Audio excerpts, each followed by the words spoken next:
नुकतंच सायक्लोन डित्वाह हा आत्ता इंडियन ओशन मध्ये हिट करतोय आणि बऱ्याचशा असणाऱ्या बंगालच्या उपसागराच्या जवळ असणाऱ्या देशांना याचा असणारा हे फटका बसलेला आहे. मग तिथं पूरजन्य परिस्थिती आलेली आहे. पण ही जी नावं आहेत का, ही नावं कोण देतं? आता सध्याला हा सायक्लोन डित्वाह जो आहे ना, तो डित्वाहचं नाव हे दिलेलं आहे येमेन देशानं. मग ऍक्च्युअली हे नाव कोण देतं? तर यासाठी दोन ऑर्गनायझेशन काम करतात. एक आहे वर्ल्ड मेट्रोलॉजिकल ऑर्गनायझेशन, या ठिकाणी येतो तो म्हणजे WMO चा रेफरन्स, आणि दुसरा येतो या ठिकाणी एस्केप. एस्केप म्हणजे काय? याच्यामध्ये येतो मुद्दा इकॉनॉमिकल अँड सोशल डिपार्टमेंट आहे, जो एशिया आणि पॅसिफिक झोन साठी काम करतो. हे दोन्ही डिपार्टमेंट एकत्र येतात आणि याच्यामध्ये टोटल देश किती आहेत? तर 13 देश आहेत आणि त्या 13 देशामध्ये येमेन पण आहे. असे 13चे 13 देश प्रत्येक असणाऱ्या स्वतःकडून 13 नावं देतात.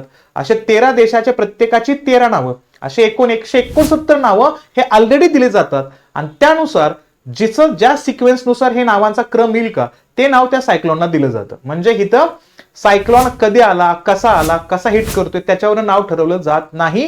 ज्या पद्धतीने हे 169 असणारी नावं दिली जातात सुरुवातीलाच, त्यानुसार त्या ठिकाणी ती नावं त्या सायक्लोन्सला जेव्हा जेव्हा नवीन हिट होतात तेव्हा ती नावं दिली जात असतात. मग आत्ताचं जे नाव दिलेलं आहे ते येमेन या देशानं दिलेलं आहे. जेव्हा हे 169 नावांची लिस्ट संपेल त्यानंतर पुढची लिस्ट त्या ठिकाणी या देशांकडनं घेतली जाते. ही माहिती आपल्याला माहिती असणं गरजेचं आहे. याबद्दल तुमचं मत काय आहे ते या ठिकाणी सांगण्याचा प्रयत्न करा.